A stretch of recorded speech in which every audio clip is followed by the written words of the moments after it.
How's it going, guys? My name is Zach with the Movie Castle, and today we're going to be continuing my Sharks of Summer series. Sharks of Summer is a series I do around here where once a week, at least once during the summer, I take a look at a shark movie. And this week we're going to be taking a look at Damn Sharks. This is from 2016, directed by James and Joe Kondelik, or as it's credited in the beginning of the movie, the Kondelik brothers. This movie stars Jason London, Jessica Blackmore, and Robert Craighead. Now, if you guys are fans of shark movies, you know that there is a ton of low-budget shark movies, and a lot of them kind of wind up a little bit cheesy. Now, in a post-Sharknado world, a lot of these shark movies kind of embrace their cheesiness and do a bit of a fun little comedy with their films. And with a film that includes a pun in the title, yeah, it's telling you right off the bat, we're going to lean into the humor and just have some fun with it. Yeah, this is Damn Sharks, not damnation, but damn as in like beaver dam. And that's actually one of the things I really like with this movie. The sharks are making the dam. Like, somehow the sharks got it into their brain that they should build this dam, and they're killing people and dragging their bodies into the dam to make it bigger. I don't know why, but I absolutely love that.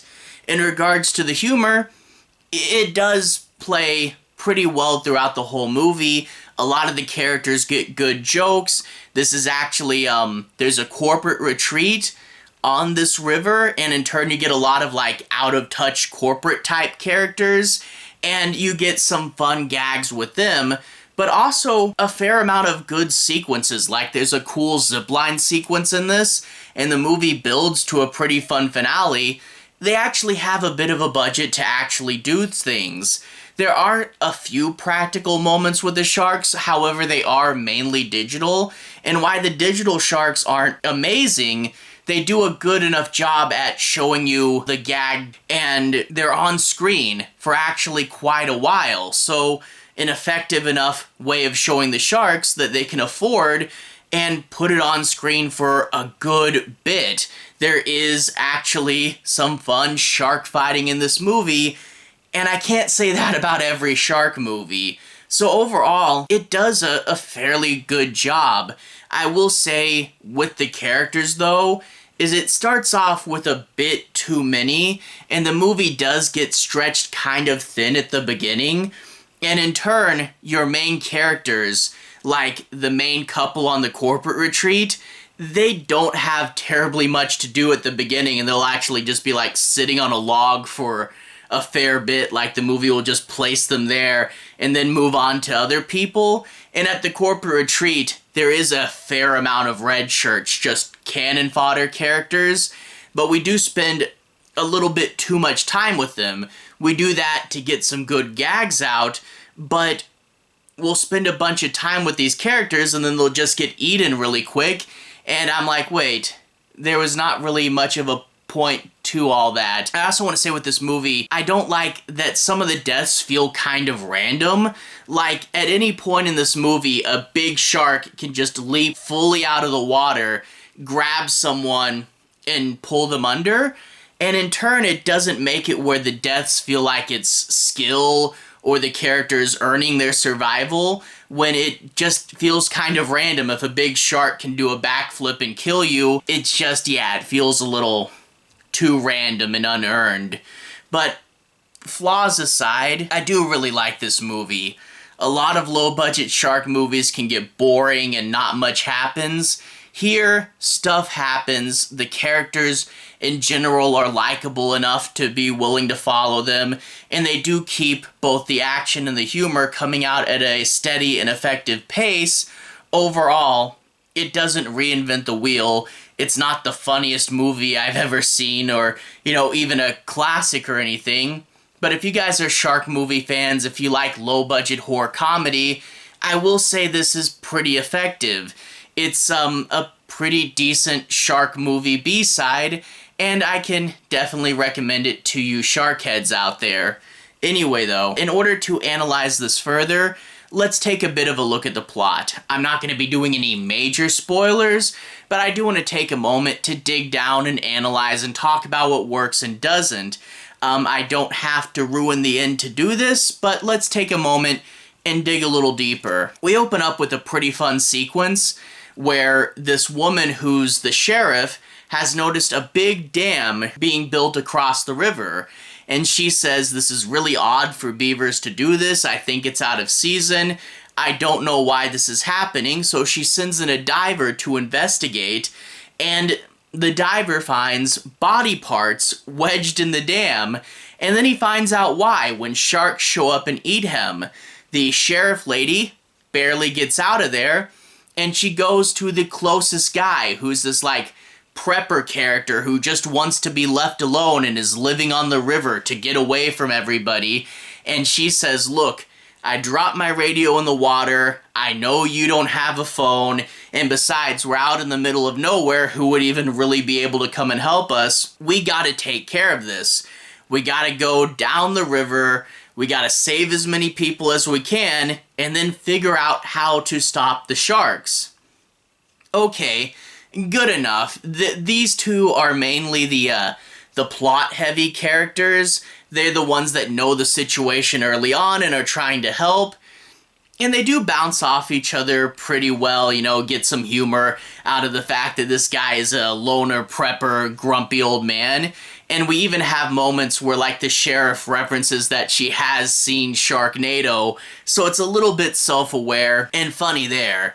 But these are plot-heavy. We'll check in on them from time to time, but a lot of the story has to do with this corporate retreat. And that's where we get a lot of characters. We get like this nerd who really likes this hot girl that's out of his league. We get this like workout bro who, you know, goes on and on about, you know, staying in the right mindset and, you know, working out and stuff. And then we get their boss who's like this out of touch corporate type who has like crazy stupid ideas and everyone has to kind of follow his whims.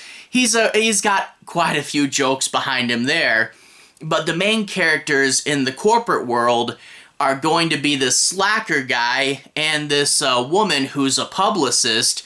The two will start to talk and bond, and we get the slacker guy learning that everybody who wasn't invited on this retreat is going to be laid off, and he's in a rage that people are losing their jobs, but then quickly finds out that he doesn't really even know any of their names, and when he was at work, he barely socialized with them.